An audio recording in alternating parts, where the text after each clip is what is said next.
राजस्थान की राजनीति में जब जब युवा नेताओं का जिक्र किया जाता है तो सबसे पहले सभी के जहन में एक नाम सबसे ऊपर आता है। वो नाम है 27 साल के रविंद्र सिंह भाटी का।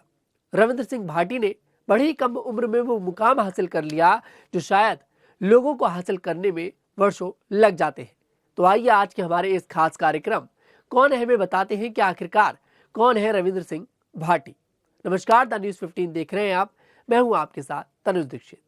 रविंद्र सिंह भाटी का जन्म 3 दिसंबर 1997 को बाड़मेर में एक राजपूत हिंदू परिवार में हुआ था। उनके पिता शैतान सिंह भाटी एक स्कूल शिक्षक हैं और उनकी मां अशोक कंवर हाउसवाइफ है।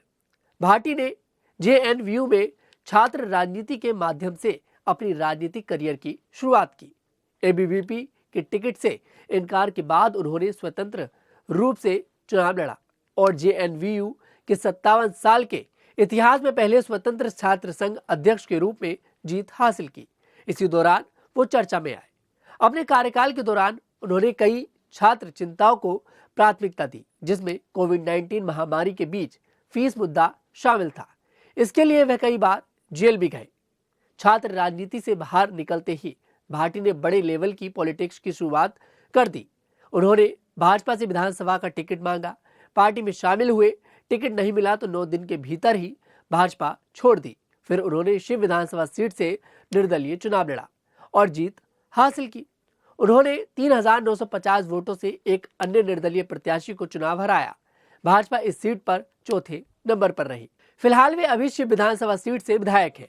रविंद्र सिंह भाटी ने लोकसभा चुनाव 2024 में बाड़मेर जैसलमेर लोकसभा सीट से निर्दलीय चुनाव लड़ा, लेकिन उन्हें हार का सामना करना पड़ा। कांग्रेस के प्रत्याशी उम्मेदाराम बेनीवाल ने उन्हें 1,18,176 वोटों से हराया। हालांकि निर्दलीय चुनाव लड़ने के बाद भी उन्हें 5,86,500 वोट मिले और वो तीसरे स्थान पर रहे। बीजेपी इस सीट पर तीसरे स्थान पर रही। वहीं अगर संपत्ति की बात करी जाए तो रविंद्र सिंह भाटी के चुनावी हलफनामे के अनुसार उनके पास कोई मकान और जमीन नहीं है। यहाँ तक कि उनकी पत्नी के नाम पर भी कोई मकान या जमीन नहीं है। रविंद्र सिंह भाटी के पास 2 लाख रुपए नगद और 3 लाख बैंक अकाउंट के खाते में जमा है। जेवरात के नाम पर उनके पास 5 ग्राम सोना है, जिसकी कीमत 33,000 बताई गई है।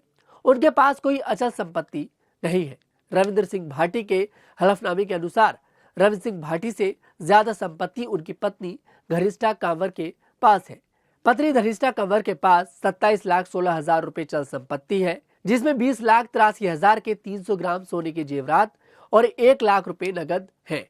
2,71,000 बैंक में जमा है। वहीं अगर शिक्षा की बात करी जाए तो रविंद्र सिंह भाटी की शुरुआती शिक्षा बाड़मेर के हरसाड़ी गांव के आदर्श विद्या मंदिर में हुई। ग्रेजुएशन की पढ़ाई मोहनलाल सुखाड़िया विश्वविद्यालय उदयपुर से हुई है।